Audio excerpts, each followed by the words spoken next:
Remind me, Fatal Attraction. Who's in that? So sorry. I very clearly upset you on this one. Oh my God.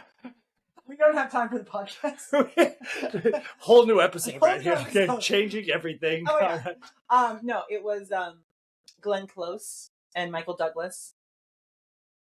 Michael Douglas is married and sleeps with Glenn Close, and then she is actually a psycho and tries to kill his wife. And he was like, it was like a one night stand. Like he screwed up. He was like, "Oh, I better not do that again." Gotcha. And she was just like, "Okay, this wife needs to die." She would like break into their house, and the big scene, because it made men in the 80s terrified of cheating on their wives, as they should always be. They should already be that. Yeah. But it was like they were like, "We're gonna just solidify this." But like she broke in and boiled their rabbit. Yeah. That's the big scene. That's the big scene that everybody's like, "Oh my God, the boiled rabbit," because the daughter had a pet rabbit and she boiled it alive. Yeah. Wow. Yeah. Okay, gotcha. I actually haven't seen this movie, but I've like seen the cover photo for it. It's famous. I feel like I've very disappointed you right now. No, it's fine. To be honest, I mean, I only saw it because I took a film noir class in college, so it was one of the movies we had to watch and write a paper on. Well, same with not Anaconda Now, Apocalypse Now. Oh, that was yeah. See, that's the one. That's one that I also had to write a thing on. Yeah. And then what else? Anaconda is also great though. Yeah, the original though. So bad that it's good. The one who was in that one? That was Jon Voight, Jennifer Lopez, Ice Cube. Ice Cube. That's what it was. I was about to say 50. I was like, I know it's not 50. Who was it? Yeah, Ice Cube. There was another. Wasn't there one more person in it? I mean, I don't know. There was two Anacondas. Yeah. J-Lo was only in the first one. Yeah, that's the one that I was thinking. Jon Voight was the main guy because he had that terrible accent, and everybody was like, "What was he doing?" Okay. His best. That's what why was this a choice he made? Like, you make a lot of choices in life, and he made that one. This was not, not the best one. That's okay. But there's a new Anaconda now.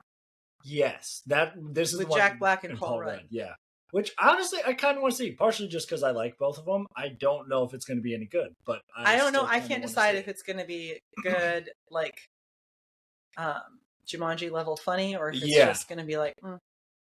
Yeah, Paul Rudd's pretty funny, but yes, I would agree. I think Paul Rudd has a good sense of humor, and Jack Black does too. And so I think two comedic actors. That's good. Yeah, they're in the right profession. Yeah. That's partially why I want to see it, is because I'm like, I really enjoyed the original Anaconda. I thought it was a fun movie. Yeah, and I'm like, okay, either they're going to just do a 180 on this new one, and it's just going to meant to be a comedy, basically, or they're going to try and be serious. Because Jack Black's still a good actor too. I mean, he was in, I think it was The Holiday or something. He did great. Yeah. And then Paul Rudd's done plenty of movies as well where he had to be a little bit more serious. So, Jack Black's been in a lot of stuff. Yeah, where he's been serious. Yeah. But that was just the first one that came to mind as more of like a he was more of a character actor than a comedic. Yeah. So yeah. So I'm kind of curious to see how it'll be. I haven't seen a trailer or anything for it yet. So well, if you like stressful thrillers, you should watch Housemaid. Okay, Housemaid. Yeah, that'll be on the list then. But don't. So I enjoyed it more because I knew nothing about the story. Yeah, I knew what I thought it was going to be like, but I didn't know anything. I hadn't read the book. Yeah, and that was more fun. I feel like if I knew all of it, like my friend who read the book, she was like, "Just wait," and I was like, "Girl, chill, okay." It's still stressful. You don't need to tell me to wait. I am. Believe me. Yeah. What is happening now? Yeah. I thought it was going to be like, did you ever see Single White Female? No. If you like thrillers, oh my God, these ones are so good. Okay, let's clear something up. It's not that I like thrillers. I tolerate thrillers. Okay. I will watch them. They are not something that I will like actively seek out, but they always interest me. So like I'm behind on movies right now. So The Long Walk is one that I've been wanting to watch. It is a Stephen King movie. Oh, okay. And it's very well done. It was, at least from all the people that I've heard who have talked about it, every single person has liked it. So I would recommend looking into it. Okay. Is it scary? It's a thriller. Yeah. It's very predictable because, it doesn't have anything to hide, which is what makes it so good. It's literally just like a group of people that have gotten together and are entered or agreed to this like challenge where they have to walk, and the last person walking wins something. I don't remember. But if you stop walking for a certain amount of time, you get killed. And so it's a very basic plot, but it's a Stephen King movie. And he does amazing. Very basic, Well, you can't. You just have to walk forever. Yeah. I mean, it's not like... It's totally fine. Only one person's going to keep walking, and the other ones, if they stop at all, to pee or to sneeze, they just get murdered. It's fine. Yeah. It's casual. Yeah. Well, it's not like it's not like like a paranormal or like a monster where it's like, okay, who's doing all this? What's happening? Oh yeah. But like it's like everything that's going to happen right off the bat. It's like, okay, only one person's going to live, obviously. Yeah, and then you just have to speculate who. Exactly. But it's like it's just such a well done and made film. That like it did really good in the theaters, and it's something that I've been looking forward to watching. I haven't gotten around. But there's that one. And then there's this other one, I can't remember what it was called. It's like 28 or something, or like 22. It's about like these 22 children that go missing from a classroom all at the same night on like the exact same day. And they're all from like the same teacher's classroom. And nobody can explain it because they all went missing at like 2 a.m. in the morning. Yeah. And so it was like, yeah. And so it was like, okay, that one I think is more of a horror though, like a horror thriller. And so is it gonna be like The Leftovers, that TV show? See, I haven't seen that one. The Leftovers was good. The Leftovers, the premise was, the premise was essentially the rapture. Mm-hmm. The movie has like sort of the religious undertone, but not really. It's not a religious show. Does that make sense? So they don't really call it the rapture, but all of a sudden at like, I don't know, 10 in the morning. I don't remember what time of day, but it was like during the day, everybody's awake, but all of a sudden 30% of the population of the world disappeared. Wow. Vanished. Okay. And so the people that were left were the leftovers. So it's a show about them and the psychology of coping with this like uncertain, weird loss. So there's like pockets of people who are super religious and, oh my gosh, it was, the rapture, it's going to happen again. And then there's pockets of people that try to use it to get money or, and like, it was pretty interesting because one of the main characters, she had a family of, she was in a family of 4, her husband and 2 children, and her whole family left or disappeared from the kitchen table. And she was like, huh. So it's like, how would you cope with that? Yeah. And then another gal was pregnant and then she was suddenly not because right? It's like messed up. It's like super. Baby got Thanos snapped. Actually, that's exactly what it was like. Yeah. So that was a very interesting show. I never saw the final season, but it was really, the first 2 seasons were really good. It got a little, I don't know. They went on a little journey. Yeah. On it sounds like season. I was like, okay. I was like, this guy's starting to have delusions, and I was like, all right. You're like, well, this is weird. This got weird. But yeah, shows like that are interesting, or movies like that where it's like, I think it's more interesting to see like the psychology of like, what are people going to do? Yeah. With this massive shift. Yeah. Yeah. Very curious. Comfortable. Yeah. Because if it's like one person, like Eddie in Stranger Things, a couple people grieve them and everybody moves on. Yeah. But if everybody lost somebody, and no one knows why, then it's like, well, suck it up. No. Well, no, but you know what I mean. Then it's like, well, it's like, okay, the whole world's going insane now. Yeah. Yeah. Yeah, that'd be rough. Super weird. Yeah, I agree. Yeah.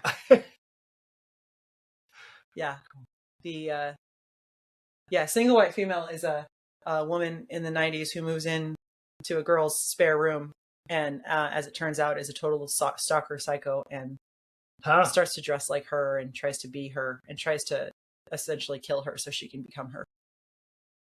What's it called again? Single white female. That plot sounds very familiar. It's a common plot. That was the first one. Yeah. And then everyone's like, all right. That makes sense. Here we go. Because I was like, I feel like I've seen a movie that was that exact premise. It was like Fatal Attraction made everybody afraid to cheat on their wives. Single white female made all girls afraid to have a roommate they don't know. Yeah. Like genuinely. I believe it. That's when the fear started. Don't let strangers into the house. No, never. Yeah. And then if you have a family, you don't watch The Hand That Rocks the Cradle. Oh no. Because that's a nanny that comes in and becomes obsessed and tries to trade places with the mom. Rough. Rebecca De Mornay. Yeah.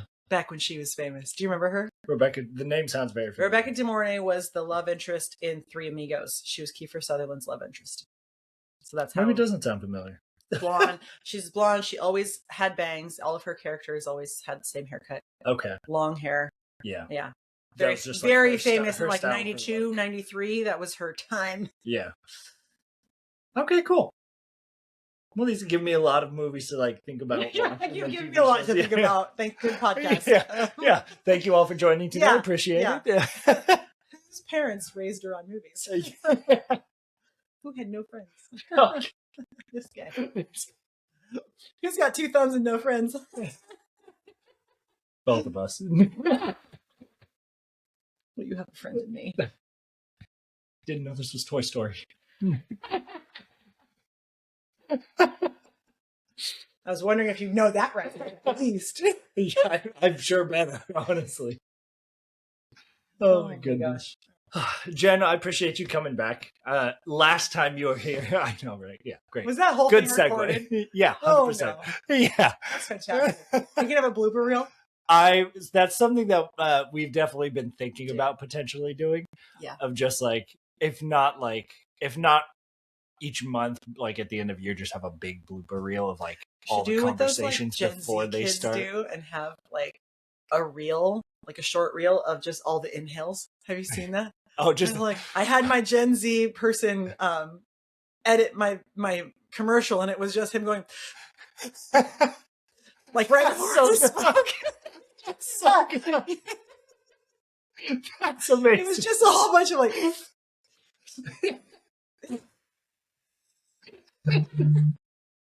That would be hilarious. Yeah. Oh, I love that. That's such a good. I feel like it would take a really long time, but like kids in their 20s, they're like committed to comedy. They're like, all right, I'm doing this. It's their whole persona, their whole lifestyle now. Honestly, that is so. I think that would be amazing just to get somebody to do that over all the podcasts that we've done. Yeah. That'd be great.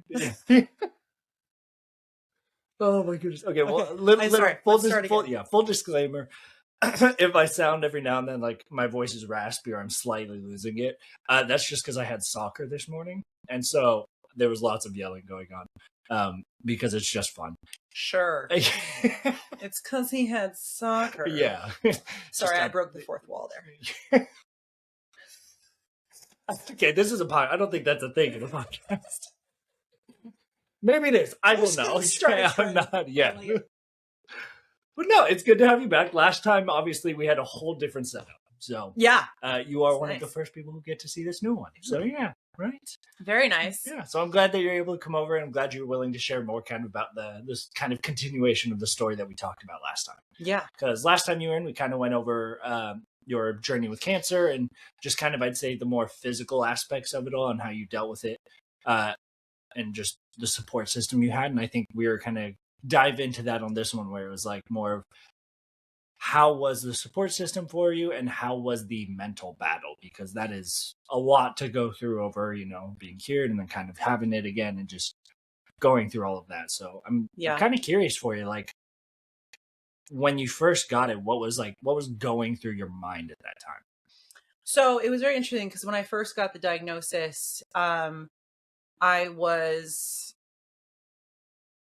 a little bit shocked, but I had just come out of such a tumultuous time in my life, leaving my marriage.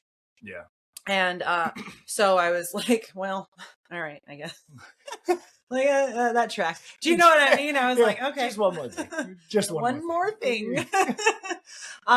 So it didn't settle in that it was a truth for a little while. I was just like, Gotcha. all right. And then the challenge that I found was because I lived alone, and I had, friends, of course, but I don't have a strong connection to my family. I didn't know, a lot of people that I was really close to that I could bounce questions off. Now, I was grateful I have an aunt who has been through cancer treatment 3 times, actually. Yeah. So she and I connected during that time too, because initially, for my, like, when I got diagnosed, there's not a lot of information of like, okay, now what do you do? I'm like, it's just a diagnosis. Yeah. And I was diagnosed on December 23rd. So it was diagnosis and then Merry Christmas, see you later. Like, Merry Christmas. So I was like What a alone wonderful with my present. thoughts, which is a great place to be. I'm so sorry. That's No. that's such rough timing. That really It was rough. challenging timing, but it was okay. I didn't have a trip planned or anything, so that particular Christmas, just because of how my schedule was for my career and everything. When you work in fitness, you don't always take vacations on the holidays. Sometimes you celebrate the holiday, whenever everybody's off work. So I had some, time to reflect, but it was difficult to find information. There's more resources now, but there's not a lot of like solid resources. And as we talked about before, physically, every, tumor is different. So every treatment is unique. So you can't quite be like, well, this is what, this person did. So that's probably what I'll do. And that's probably how I'll react. You have no idea. Yeah. So it was difficult because I had to process everything without knowing what the plan was and what the future was. Yeah. And so that kind of carried into, as it started to solidify in my brain that like, this is a thing we have to, deal with, and started talking to doctors about treatment. Then it was like, well, I haven't felt bad. Yeah. Yeah. I actually was great. I was very lean. Yeah. But I was an athlete. I mean, I had a body fat percentage of about 9 to 10. Wow. Dang. Yeah, so I was, impressive. I was too lean, for sustainability, right? Yes. Everybody's got different numbers. For my body, I was too lean to sustain. And so that was part of why my hormones got all out of whack. And why, that could have contributed to the tumor growing at the rate it did, or, Gotcha. Because it was a grade 2, which is a faster growing rate of, growth. Sometimes I don't know how to end the sentences, and so I just like to be really thorough. That's okay. I'm right there. I'm putting it on. You're not alone. Everybody gets it. Anyway, so going through that process, there was a little bit of, honestly, quite a bit of body dysmorphia, because I originally was talking to the doctor. I think I told you originally I was talking to the doctors about a mastectomy, so cutting off the whole body part. Yeah. And that seemed to be the right choice at the time, but I wasn't really, you're not supposed to make decisions when you're under stress and duress, but you have to, unfortunately, when you have a diagnosis of an illness, you have to make a decision under stress and duress. So for whatever reason, and all the processes, I thought physically that was the best thing. But so then there was this level of dysmorphia, of disliking the way I looked, even though I was very fit and muscular. And originally I thought I looked good and I felt good. And then, it's going to all change. And typically not typically, I would say a vast majority of women who get a diagnosis of breast cancer don't always have a fitness plan. A lot of the treatment involves, okay, you're going to work out 3 times a week, and you're going to eat right. And I was Yeah. like, I didn't necessarily eat properly. Like I ate pretty darn well, but then my cheat meal was an entire package of Oreos. Love that. I That's if you're gonna have a cheat meal, that's a great way. I mean, I only sort of miss those days. I don't have the stomach for that anymore. Ooh, it's a lot of sugar. Yes, Typical. So I don't know if it was all of that. Like, you know, then Yeah. it's like what caused it, right? Is it something I did, or is it something Mhm. that I should have changed, or did it just happen? Yeah. And so then it was like, well, maybe I shouldn't look like this. Maybe I should have looked a different way, right? Because I worked out, you Yeah. know, 2 or 3 hours a day minimum. Yeah. Was Which is a good amount of time. yeah, I mean, I was teaching 27 classes a week, and Yeah. you know, so which I now with my current health is not sustainable. How I was 6 years ago, that was a sustainable schedule. Mhm. I was okay. Yeah. I wasn't great. I didn't realize I wasn't great, but I was okay. So it's just interesting when you Yeah. get out of certain areas. So yeah, mentally that was a huge part of it, was like trying to understand and make it real in my brain, and then make it you know, we all set goals, right? So I have the goal of getting to a surgery date and then getting through radiation. And so when you get under stress, it's like everything shrinks a little bit, and it's like, all right, I'm just going to focus on Yeah. treatment. And so then the rest of the future, you don't know what it might look like, because you don't know what your body's going to be able to do and what your mind's going to be interested in doing. So the rest of the future is like, Just that is tomorrow can't- Jen's problem. Yeah. Oh my goodness. And then tomorrow Jen is like, I don't know either. Yeah. Never mind. Yeah. So and so, you know, there's a lot of different like theories, and like when you get into like fight or flight, or, you know, all of the trauma responses, you kind of have to just you compartmentalize and focus on one thing at a time, right? Is Yeah. what is like one of the ways to get through that. So that was a challenge. At least when I first got diagnosed, was, do I really have to do this? I mean, I don't even feel sick. You know, the treatment's Yeah. going to make me sick. The Yeah. treatment's going to make it so I can't work. The surgery made it so I couldn't work for a bit. Dang. I didn't know there was Yeah. going to be a global pandemic, and I wasn't going to work anyway. Like, you know Yeah. what I mean? Yes. I didn't know that. Yeah. Yeah. Now I Didn't know see that one coming. Wasn't now on I the know bingo it card was for that. fine. Yeah. Yeah. But yeah, so that was tough. And then I didn't feel like I had a lot of people I could talk to, except for my aunt. Yeah. And you know, I talked to family members, of course, and friends as it made sense. I would let people know. But it was hard to go through that. And then a lot of my students and a lot of my bosses wanted to do like fundraising efforts and this and that, because they're, you know, they're like, oh, we want to help you. And I was very resistant to all that help. I didn't let, or like I worked at Orange Theory. They wanted to do a class that Yeah. would fundraise for my treatment, and I didn't want to. Yeah. And that part was like, looking back, I'm like, I didn't want any help, Yeah.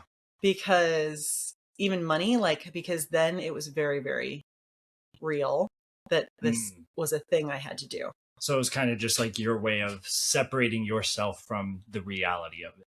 A little bit, because I resented the fact that I have something I have to survive. Okay, gotcha. Yeah. Yeah, that's tough. You know what I mean? Like you like we survive because we have to, right? You can do anything if it gets hard enough. You can survive quite a bit, right? Yeah. But it's always a have to. Yeah. It's a, you know, it's not like, well, I survived because I sat on the couch on a Saturday. That's not, we wouldn't use that word at that time. So I resented the fact that I've got something I've got to now live through. Yeah. Which can be a very tough thing. I mean, I can't even imagine I can't imagine having to go through something like that. That's a very tough mindset to have to be in. It is a tough mindset. And I didn't do super well with it at first. You know, I really struggled. And it's funny because my illness, if you look at the grand scheme of illnesses across the board, and many, many people who have, you know, gone through treatment, fought cancer, made it, not made it. Yeah. I had a pretty straightforward, we'll say it that way, case. It wasn't easy, but it was pretty straightforward. I just, you know, I didn't have to go through a lot of stuff that some of the women who have the same cancer I have had to go through. Yeah. So I'm grateful now that I know more, and I'm out of it a little bit. You've kind of educated yourself a little bit more on the topic, and the journey of it all. Well, and just went through the process, and realized, it really wasn't that bad. And I know, I work with a friend of mine where we do, we're going to be starting a nonprofit to do fundraising for people who are currently undergoing treatment. Yeah. So, meeting a lot of people awesome. in that way too. And we're finding that just a lot of people have a hard time with it. But I'm noticing a trend of like, well, it's just so hard to look past the being sick part. You get sick and then you just have to focus on the get better part and the rest of life. I mean, I was only 35 and I was like, okay, well, what's going to happen? We're done now. You know what I mean? Like, I'm a little comedic and cynical, but we all cope in like our own ways. So it was like, it was like, as far as like, thinking about like my body and everything. And I was like, well, if I don't need, reproductive organs, let's say, and I don't need an arm or a hand, or I don't need any of it. It's all a blessing and a bonus. Yeah. It's nice to have them. Right. Like, but then, so there was sort of this like, detachment, from the intensity. And I think that was probably necessary, like for my brain to be able to handle all the information. I had to detach a little bit from it emotionally. And then, whether you stay detached or not. That's a whole other story. Let's link the rest.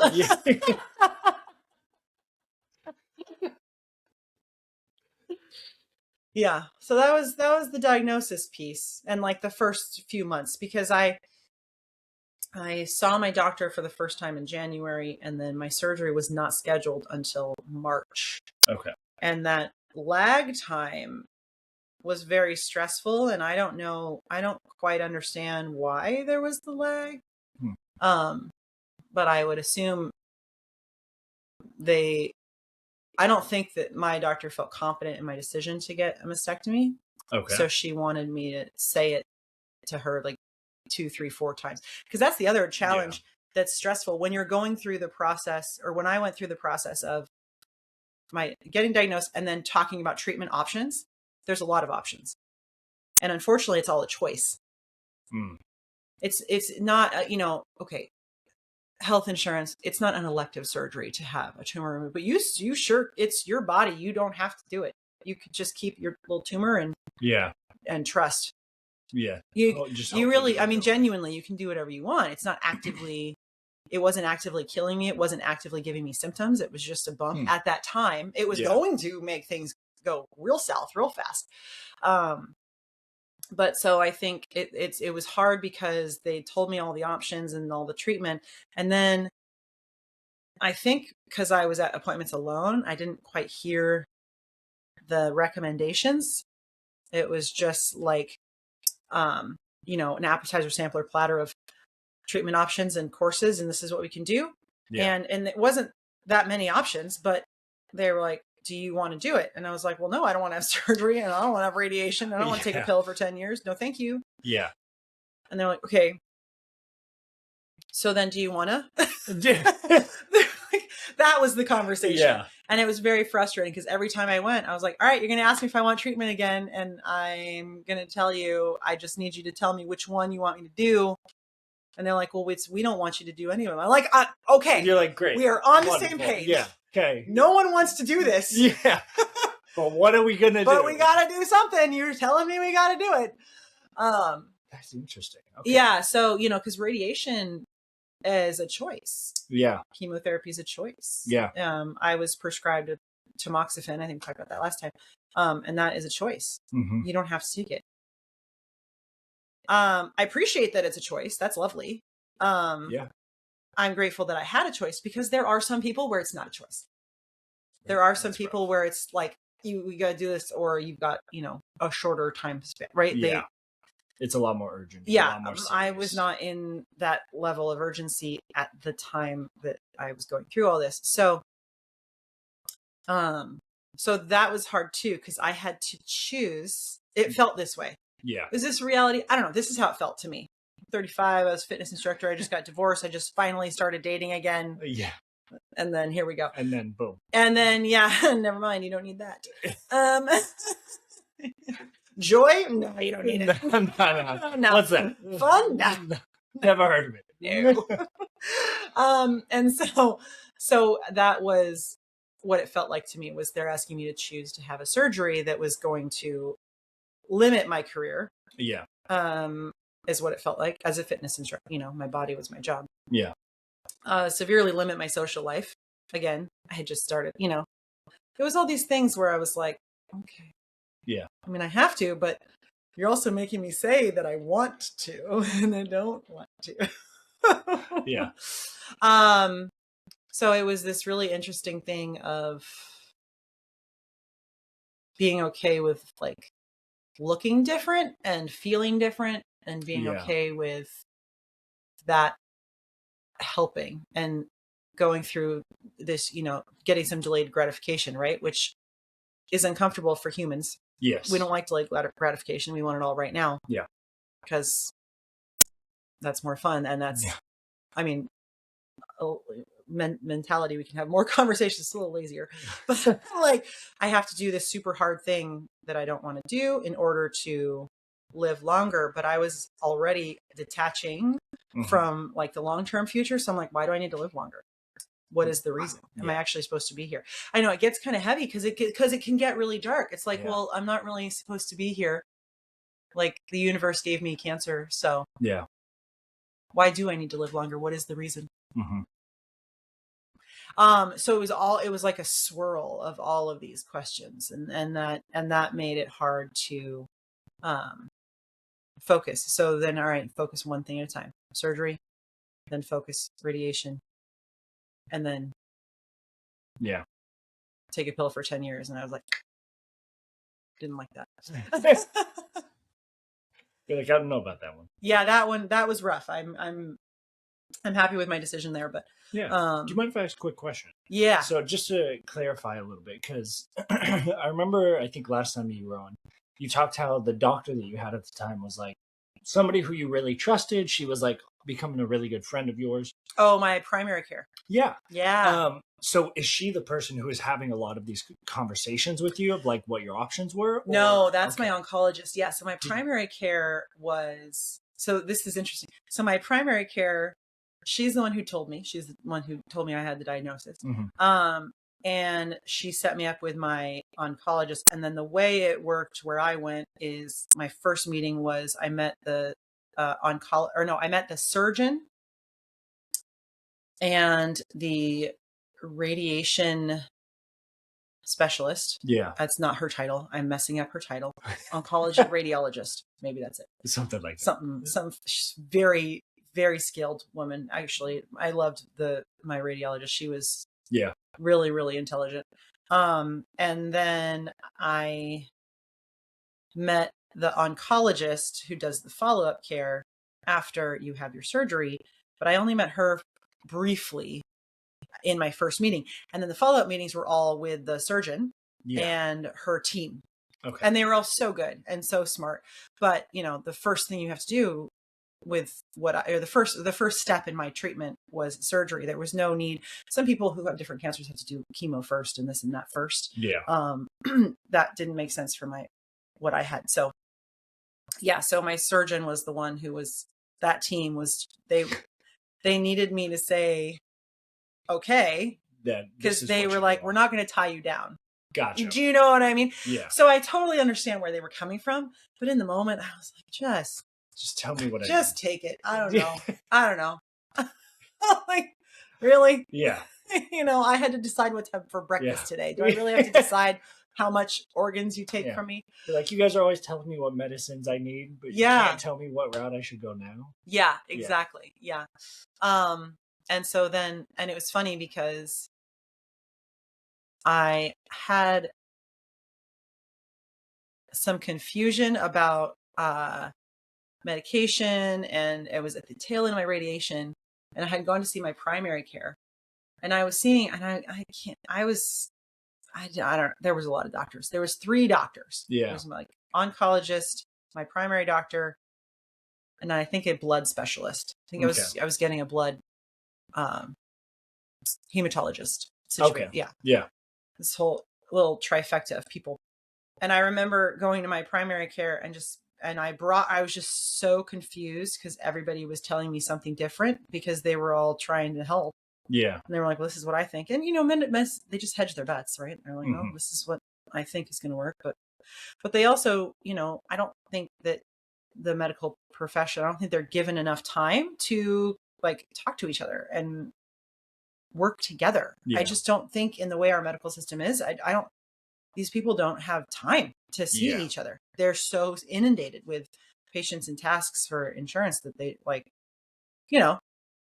sometimes you go to your doctor and they're just like, hey, how you doing? Yeah. It's a really difficult job. Yeah. It is. It's a very, very full job where you're working with people constantly. Yeah. Don't really get in a lot of breaks. So don't really get a lot of breaks. So when you're in your downtime, you're in your downtime. Yeah. So I get that, but I told my primary, I was just like, I don't understand. She says this. So she was like, my primary doctor looked at all the notes and she was like, like, and they had a note system. She spent like half an hour with me. I was so grateful for her. And she was like, pull out your cell phone, call your oncologist right now. So I called my oncologist. She called my hematologist and then she's like, give me your phone. And she was like, okay. She was like, she had like a 3-minute conversation. Yeah. She was like, I just need to know what to tell her. Okay. Okay. She was like, okay, this is what you're going to do. She gave me like a step by step. She was like, take this pill, then throw the bottle away. Do this, and then never do it again. And then do this and do that forever, every day. I was like, you steps. All right. Let's do this. Yeah. Okie dokie. And it's just so funny because there's just so many doctors you see, Yeah. And my surgeon was like fabulous. I mean, she was, right up there with, I think she was one of the top surgeons in at UW at the time, or for breast cancer specialty. So very nice. She was amazing. But as soon as surgery was done, she's like, okay, I have 100,000 other patients. So good job. Go. Well done. Yeah. Go to that doctor now. On to the next one. Yeah. Bye-bye. But yeah, she was really good. So yeah, that's the doctor part. Yeah. Just kind of chaos through and through. But also a lot of organization, because like at least they weren't just having you go see all these people and they were just like, oh, I don't know, go see this person. No, they each had like a purpose that they were there for, which is really nice. That's the thing. But it's still like it's chaotic because they were all. You are having to go to so many different people, which is a lot. And I think that's the challenge with the medical system anyway, is that if you have no illness, if you have a cold, you don't really need to know anything to go to the doctor and say, my nose is running. Make it stop running. Okay. Take that. Right? That's simple. But if it's like, your whole system is out of whack. Yeah. And you're talking to all these specialists and they work on your arm, but your leg still twitches. You got to go to the leg guy for that. Right? Yeah. So you have to, self-advocate in medicine. And it's hard because there's an education and a growth process with that, where you have to research and understand what's going on and what do these blood tests mean and what is, what are we looking for? Like recently I had some blood work done that I was really nervous about a number. I didn't understand it. And I went to my doctor. I was like, hey, I made her a graph of all of my results. Did I tell you this last time? I made a spreadsheet. I was like, I brought you a spreadsheet. She was like, thank you. She's like, this is a lot of data. And I highlighted, I was like, there's 2 lines I don't understand. Yeah. These numbers are not supposed to be that they were low, and they're not supposed to be low. And so she was able to clarify for me why, like, okay, well, this one we're concerned about because it had this change and here's why. And then this one, even though it's low, we're not concerned. It's been the same for like 7 years. So no change, you know, because I pulled all my numbers from like before I had cancer to to now. Yeah. Right. So through the whole treatment, everything. And she was like, you've always had this number. See, it's never changed. But all of these numbers were totally different before you were sick. And then now they're here. So that's why we're concerned about these. So it's like, you just have to either know what to ask or just ask almost too many questions so that you understand why are we concerned about certain things and not concerned about others, right? Yeah. Because most of the time I go and I'm like, all I know is that my back hurts, and some doctor 5 years ago told me I was really sick and had to have a surgery. You know what I'm saying? Like, I don't know. Yeah. I don't know what's really wrong. Well, and I mean that, like you said, it means you have to do a lot of like your own research and kind of do some of your own studying, so that way you can know what questions to ask. Yeah, and advocate for yourself. Yeah. But also, when you're in a time of where you're already sick and it's pretty urgent, then it's like, okay, that's very stressful. Yeah, it's helpful to have, one doctor that has all of it. Yeah. And can explain the difference, and or you have all of it and just take it to every doctor. Mm-hmm. Right? Yeah. Like, do you know the movie Roadhouse? Yes. Do you remember when the old one, not with Patrick Swayze? I'm less familiar with it. So he would go to the doctor because he got stabbed all the time at work, because he was and so he had a file like 2 inches thick, because this is the 80s. There's nothing. There's no computer, so it was all. There's no internet. Is that how that worked? Yeah. I don't know if you know about the internet. But he had this big file, and it was every medical record that he had ever had, and he would just be like, "Here you go." Yeah. So she could be like, "Oh, okay." So she has a frame of reference because she doesn't know who he is. So I'm so glad I threw Roadhouse in there today.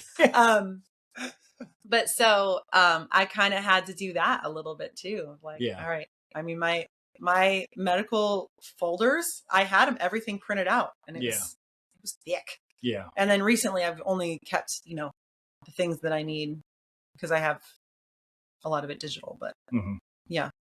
Because of computers, right? Yeah. I have them. Yeah. There's this new thing. It's pretty new. It's called the cloud. I've heard of that. It's I think provocative. They're out right now. I believe they drop like rain, right? Yeah. Okay. Yeah. That's what I meant. Okay. This guy. He's crazy. No, I'm really glad that you had those people in your life, or those doctors, that you were able to find those and find them. Yeah. And have them be a really good like resource for you, and that you also had your own kind of background in just health. Like, even though this was kind of a new field for you to dive into, you at least had the understanding of, okay, I know I need to advocate, and I know that if I don't know something, I know I need to learn it. Yeah. It helped that I did pre-nursing classes, and I was an EMT before. Yeah. Long ago. I just knew. Oh yeah. So I just knew some medical stuff. And my sister-in-law is a nurse, so I knew anatomy at least. Yeah, that's nice. That's helpful. So that would help. But yeah, you have to just, I don't know, because even there's a big team that you talk to. There's nutritionists and dietitians and all of that, and so that part is very interesting. And my oncologist, going off of tamoxifen, she really was against it, and so she made it clear in a loving way. She was such a good doctor. She was so good. She was like, she was just, would be like, "Are you sure you want to get off tamoxifen?" She's like, "But are you really sure?" And I would say, "Yeah." And she would just be silent like this for minutes. And I was like, "I'm really not going to take it." It's not going to happen. And she's just like staring you up and down. Yeah. Yeah. And I did the limited research that I could do around like the numbers she gave me, and I see why she had a case to say that I really needed to be on it, and this is why, and the risk factors were super high. Mm-hmm. But that was more of like quality of life decision for me. Yeah. And it was just so funny because even in like the 2-3 months after, she didn't email. She called me on my phone. Wow. Are you sure you don't want to take it? It's like a super. So she very much felt that I made the wrong decision, and that's fine. Yeah. But at that point, and again, she knows more than I do. Yeah. And I understand that, and I value her opinion. But it was just too much. Yeah. Just too much. Yeah. Couldn't do it. But I think what's really good is that even though she really felt like you made the wrong decision, she still was just checking it. She wasn't. Yeah. She wasn't like she was like she was. You could tell she was nudging you and Mhm. like kind of like hey, but she wasn't being overbearing about it. No, And because there's a period of time where you can be off that medication and it's okay, but then if you exceed that period of time, you can't go back on it. So that was why she was like, if you're going to change your mind, you have this amount of time, right? Yeah. So I think that was part of it too, of like, are you sure you're not going to change your mind? Yeah. You've been known to change your mind, Miss. Changed from mastectomy to lumpectomy 2 hours before surgery. She's like, I've met you. Yeah. Yes. She's like, this is common. It's okay. Don't worry. Yeah. I've seen your decision process. So I've got a potentially vulnerable question for you. If Oh, you good. don't mind. And it also might not be. This might be like, oh yeah, no, I don't mind sharing that. But I'm kind of curious because like with all of the decisions that you had to make during this time period and all of the different doctors you were going to, being flooded with all this information, was there ever a time where you were like questioning like, one, why am I doing this? Do I not want to? And then did you ever have like any like breakdowns where it was like you just felt way too overwhelmed? I mean, yeah, so it's interesting because I like even now, even 6 years later, like researching, understanding why, like I have had trouble right now setting goals. Mhm. And not just, like setting a goal for like, gain this amount of muscle by this time or that's not what I mean. I mean like the life goals. Like, do I want to find a partner in life? Do I want to like buy a house or not? Do I want to live here I have no attachment emotionally to the future. So I don't know. Yeah. No. So it's very interesting. There's like this fatigue that comes with all the decisions. And I don't remember having a breakdown. I'm sure I did. I'm sure I cried all the time. But it was more like such a strong detachment from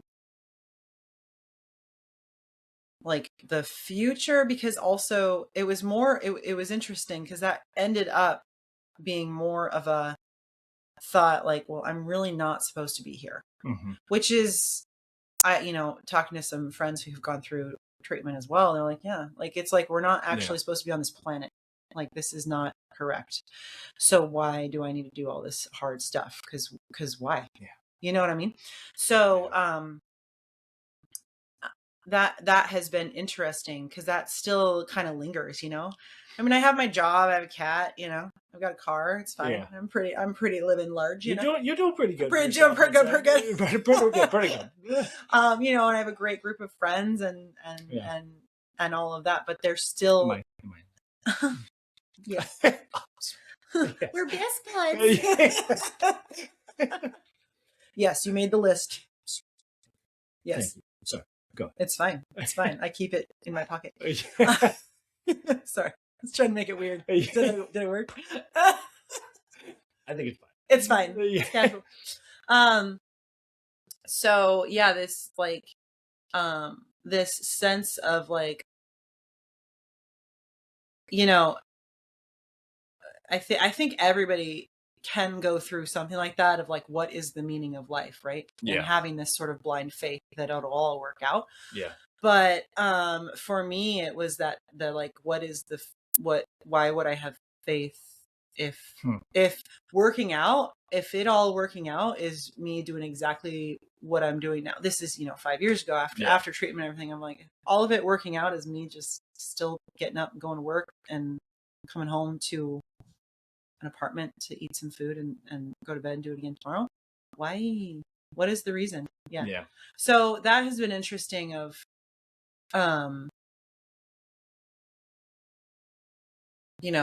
it's more of this like existential and philosophical challenge that comes up. And this not The Body Says No.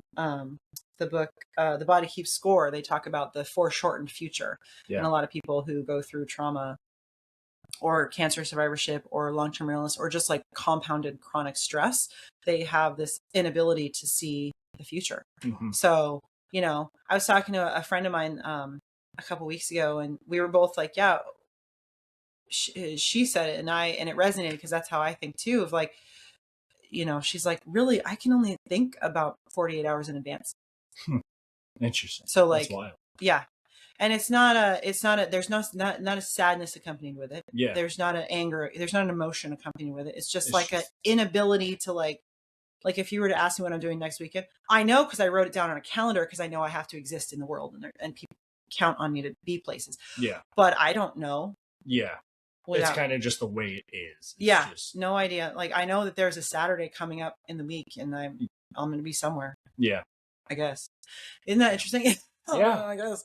So yeah, so that was kind of, and like, you know, like making plans, like it is difficult to make plans because I either don't remember or I don't trust it. Yeah. Right? Because I don't have this, like, this is going to happen. So there's because there's a lack of emotional connection. Yeah. I found personally, there was also a lack of like excitement. And there was a lack of, because there's nothing, if you don't have an emotional connection to something in the future, and you're not making a goal, and you don't have anything to look forward to. Yeah. Or to get excited about, then it's just like a truth. Like if I go on a girls' trip to Vegas, like I did a few months ago, it's like, well, that's just, these are just facts. I'm getting on a plane and I'm going on this trip and I'll be there for 3 days. And then the fact is I'll be home. And there was not a ton of genuine, true excitement. And that's not it's not a depression. It's not a sadness. It's just like, I don't have a connection to the future, you know? Yes. So that was interesting. And that's why, that was why I had, afterwards, my doctor, prescribed my dog. She was my emotional support animal. She has since passed, and my cat Steve has taken over the role. So it's fine. But it was nice to have a dog because they need routine. Yeah. And they're excited about everything. Right? That's very true. Like my cat Steven, he's like, it's raining outside. I don't like that it's raining. He's very emotional the other way. And like my dog was like, I wake up and she'd be like, wasn't this bed so comfy? You know what I mean? Like she just looks at you like, this is great. Yeah. Like, you're just beautiful. And then I'd be like, do you wanna? She'd be like, sure. Have breakfast, go to the bathroom, go for a walk, all of it. Yeah, let's go. Just like, let me know. Like, yeah. And so like, she'd be like, it's like there was that comedian that was like, every time I stand up, my dogs follow me to battle. And he's like, I'm going to the bathroom. I love that comedian. But that's just it, is they're just so excited to do all the things. And so you get up and you do all the things because you have this little beast that you want to keep happy. Right. So that was where having a dog helped, because I'm like, all right, we got to do it. And then I'm making plans, because if I have something to go do, I need someone to let her out or to take care of her. So then I'm like, okay. So she was almost like a manifestation of emotional connection to future for a little bit. So, if I had a different work situation, I would get another dog. Yeah. Just because my life was a lot better when I had her. Gotcha. So that was an interesting, because I told my doctor, I was like, I don't go outside. Yeah. And I don't. Yeah. But I was walking for a bit, because after my radiation, you got to walk to get back in shape. And I worked myself from 2 miles a day to 6 miles a day of walking. I would just do the same loop 3 times a day. It was like a coffee one and then a lunch one. Hey, after dinner. That's great. It was awesome. Yeah. It was great. And then I lived near this trail at my other place, and I would go on this long walk on the trail. And so then I was like, well, I'm walking, I might as well walk a dog, Yeah. And then, but I noticed, because I was like, I would only go on the walk because I had to be healthy. Mm-hmm. But then if I didn't feel like it, I wouldn't go. Right. I would make an emotional decision, because I didn't stick to my system. And then, I didn't have a system. I didn't know that I should have a system. And then when I got the dog, it was like, well, we go walking, but we go all the time every day. Yeah. We don't skip a day because I'm tired because she has to walk. Mhm. You know, she wasn't at work with me. So that was nice because it just got me outside Yeah. in the morning and outside in the night. And yeah. It's very helpful. Yeah. Yeah. She would have hated today though, all that rain. She's just not a fan of There it. are not enough umbrellas in the world you could hold over her to get her to go potty. No. Yeah. This is TMI. She's like, I will get a UTI. I do not need to go potty. Like, it's just rain. She was like, I don't care about my health. I'm not going. It's too wet. I can't deal with all of this. She was so ridiculous. But yeah. So I don't remember what your question was, but that was like my answer. And it's interesting because it still persists. It's something I've been researching recently because I need to understand. I'm like, why can't I make a goal? Yeah. Everybody's like, do you want to like go on a vacation or buy a car? I'm like, yeah, if I'm supposed to go on a vacation, I'll go. Yeah. If I'm supposed to, like, I need to purchase a car, so I'm purchasing a car because my car doesn't drive well in the rain. That's be careful. Okay, that's dangerous. Raining. Yeah, not ideal. That's lovely to hear. Great. On the way Yeah, it's fine. There's Uber. It's safe. Kind of. Right. But yeah, so that was. But that's the thing. I'm just like, I don't, Yeah. I don't know. You don't have the attachment to the things in the future. Or the timeline. Yeah. Yeah. Because there was that big long question, that kind of is still lingering of like, do I even really need to be like, am I supposed to be? I don't think I'm supposed to be here. I think I was supposed to die when I had cancer. I don't, and not in a depression way. Nothing's going to happen. But yeah, it's this like, the cancer was supposed to kill me and it didn't. So I had to survive because you're supposed to survive stuff. Right. And like, so I was forced to survive. And I was angry about that for a long time. Interesting. And so then if you it's like, you have to survive, but then like, okay, what for? Yeah. Right. And so it's that what for that's, we So have then, to create that. Yeah. So then I guess on that, it seems like you're still kind of on that journey of trying to answer that question and everything. What are like some outlets that you've looked into, or like, are you doing like, you've had this question for a while. What have you done to seek an answer? So I'm for a while it was like still in survival mode. They talk about that, and it's interesting because when you've been in survival mode for a long time, like the cognitive space, and that fight or flight for a long time, you sort of just expect it all to go wrong. So you just sort of expect to have to keep surviving. And so there can be, I have now seen or read that there can be some like cognitive impairment and psychological challenges with that long-term compounded stress. It can actually shift. And so there's like a slower cognition that can happen in cancer survivors, even if you didn't do chemo. If you did go through chemo treatment, massive cognition changes and like almost a slowdown and like a brain fog.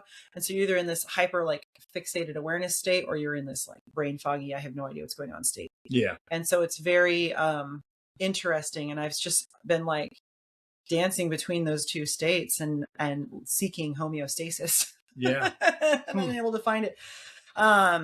So, at first it was solving the short-term problems. Yeah. Right. So the dog was very helpful. She would create short-term problems for me to solve. Yes. Okay, now I'm cleaning the carpet. Yeah. So something like that, right? I didn't enjoy where I was living, so that's an easy fix. I just moved. So I moved here. And like kind of finding like the next thing to solve and solve that and the next thing to solve. So that's how I operated for a long time. And then in my recent research, like within the last 5 months, because I met some really good people in my friend group a couple years ago, and they have helped me tremendously professionally and also just personally to seek growth and try to want to create goals. It's been a very interesting process. I'm not sure they knew what they were signing up for. When hey, girl, you seem cool. And they're like, oh, they're like, you seem cool. Yeah, you seem like a lot of work.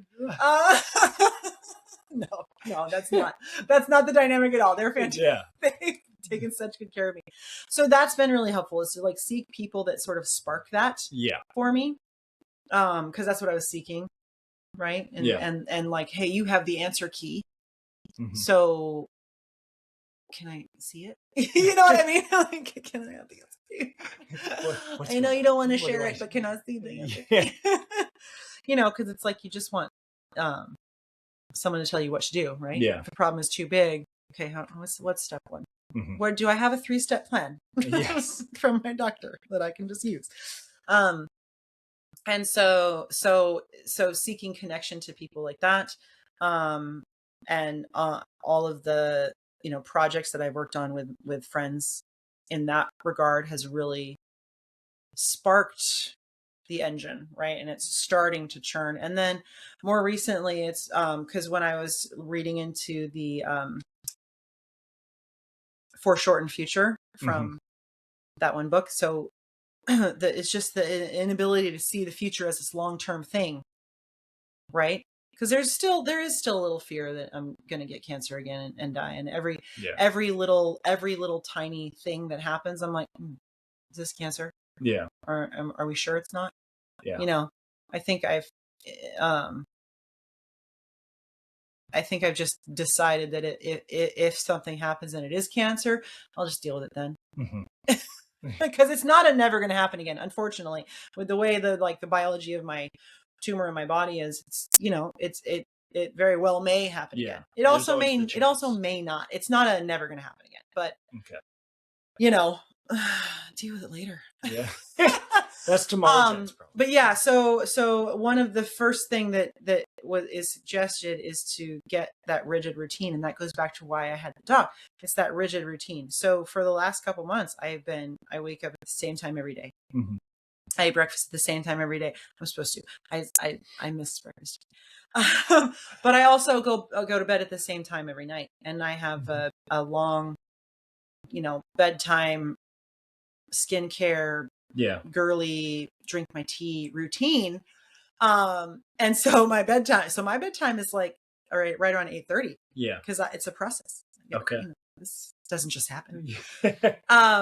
But it's that rigidity, and then the ability, like, then doing it over and over again, right? And you know, like from books like The Compound Effect, like it just compounds and it just keeps going. So you stick to this routine, and then over time, the success of sticking to that routine, you can see that as progress. You can be like, okay, I did the thing I said I was going to do. So then you can rely on yourself again, right? Because, like, you know, with cancer, I mean, a lot of things that happen too during treatment and after treatment specifically is you have this fear of food. I know a lot of my clients have had the same thing they've said to me, but I had this massive fear of food because I ate pretty healthy. Yeah. And everything I ate gave me cancer anyway. So what are we doing? Yeah. What are we even talking about? What's going on? What's going on? It might have been the Oreos. It might have been. Hopefully they're not your Oreos. Hopefully they're not your sponsor. Those one day maybe. Those unbranded chocolate cookies.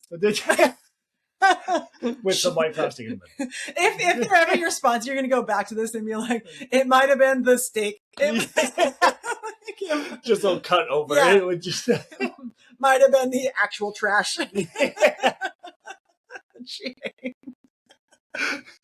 Just got to make sure that I get it all covered. Yeah, just bleep that part out.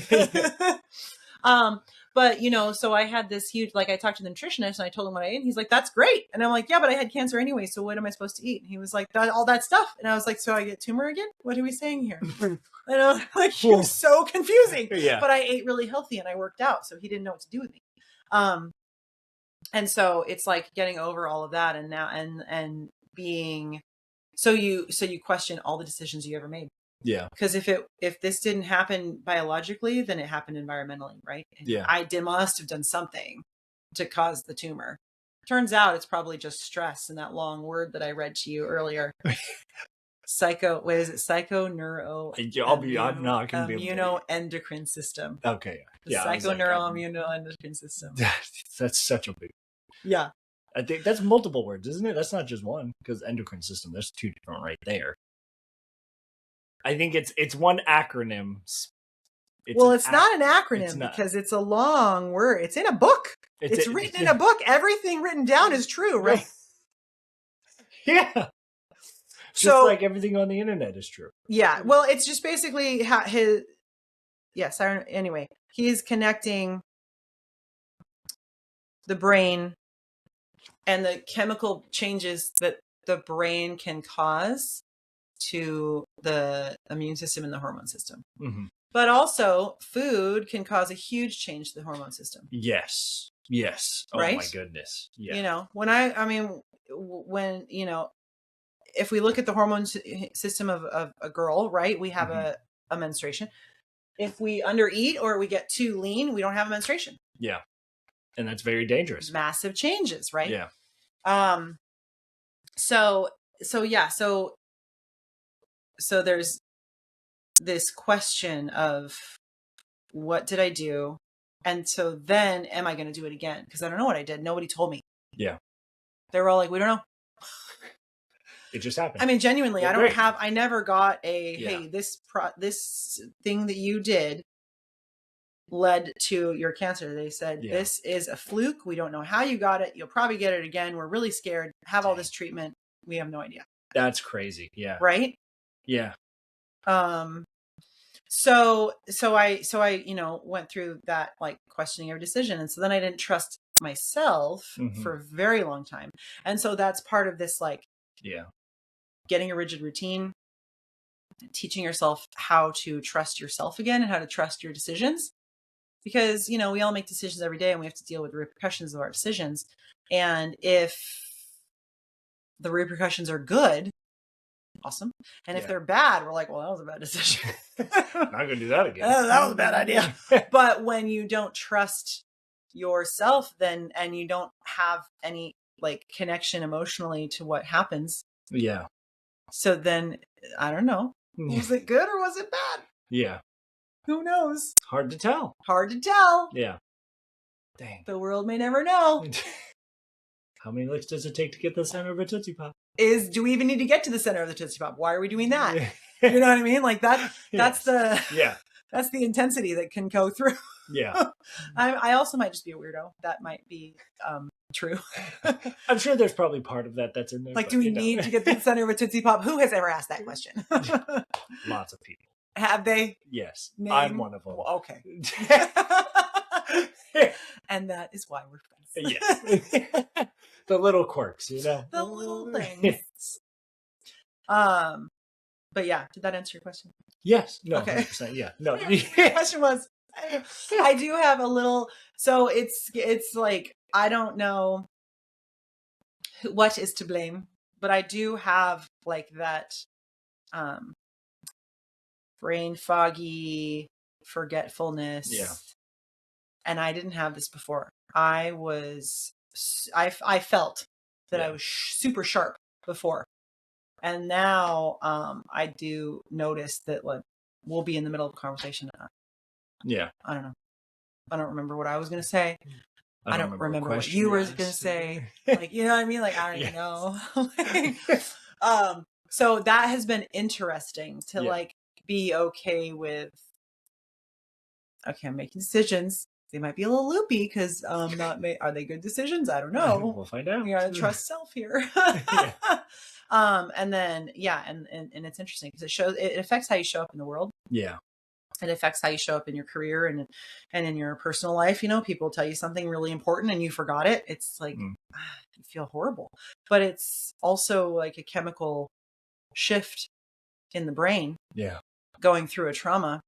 Kind of can't remember something. Yeah. So it's hard to ask new friends or new, people who don't know me from before for patience. And it's hard to ask people who knew me before. Yeah. For patience. And because they're like, what do you mean you don't know? Yeah. It's like, And, yeah, I it's don't. exactly what I just mean. Yeah, no idea. Dang. Yeah. It's very interesting. That's a lot. That is a huge mindset shift to have to try and kind of just cope with and then work through and around, I guess. Yeah, it's just a different way of living, I would Yeah. say, because it's not always, I don't know, it's not always mindset. I guess it's just interesting because it doesn't come with an emotion. It's not like, it's not the same as being sad or depressed, or Yeah. I have been through periods of depression, Mhm. like documented. So I do understand how that can feel for people, Yeah. or at least how it felt for me. And I can understand that it's different than what I think that I continue to go through now, of this, like, I don't know, this indecisive waffling Yeah. on the daily. It's been interesting. Yeah. Yeah. You've gone through a lot. I know. Yeah. It's fine. It's fine. Well, I mean, you've made it out of like the other side theoretically. You know, you've obviously, you said you always have Yeah. the possibility of having it come back, but for the time being, you know, you are cancer free, Mhm. and you are getting to work on your life and improve the areas that you want to improve in, and you know, live life the way that you want to, or Yeah. figure out whatever that even looks like. So, Yeah. that's a big thing. It's interesting because it's been a shift in the last few years of like, live the life, you say, live the life that I want to. It's like, Yeah. but for a long time it was like, well, I have to Yeah. live the life that you have to, Yeah. even though it was great. My life's been great in the last 5 years. Yeah. Yeah. Before, Yeah. Rocky. Yeah. Emotional decisions, you know, I hadn't met some friends yet, so now I make practical decisions, and I have a system and processes, and I journal, and you know, so now I do better. Choices are a lot more thought out. But yeah, it is interesting, and to kind of, I'm grateful that I have gone through some of that, because I have that understanding when someone comes to me and maybe they have a fresh diagnosis, or they've just gone through a treatment, and I understand when they say, well, I don't know what I'm supposed to do next, because it's not a, you know, am I supposed to work out today, or am I it's a bigger question of like, I don't really understand what's going, like, not that we don't you know, they don't understand what's going on, but there's just this disconnect of like, they haven't shifted out of the, I have to live a long life because the chemo made the cancer go away. So now here we are. Yeah. To, I want to, I get to, this is great. Mm-hmm. It's a weird process. Yeah, I believe it. Yeah. And also, like, not be afraid of foods, and not be afraid of, you know, lifestyle choices, and exercising too much one day or not enough one day, or, you know, it's hard. Yeah. That self-trust. That's an intense thing to have to try and almost like relearn how to do. Yeah, it's been interesting. Yeah. Dang.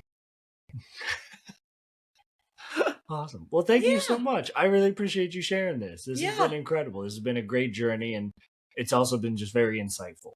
Yeah, thanks for letting me share. Yeah, of course. Yeah, no, this has been great. I loved this. This was a lot of fun. It was also just very educational. So I got to learn a lot from you, just like the journey that you went through, basically, with all of this. And I mean, it gives me a lot to think about as well.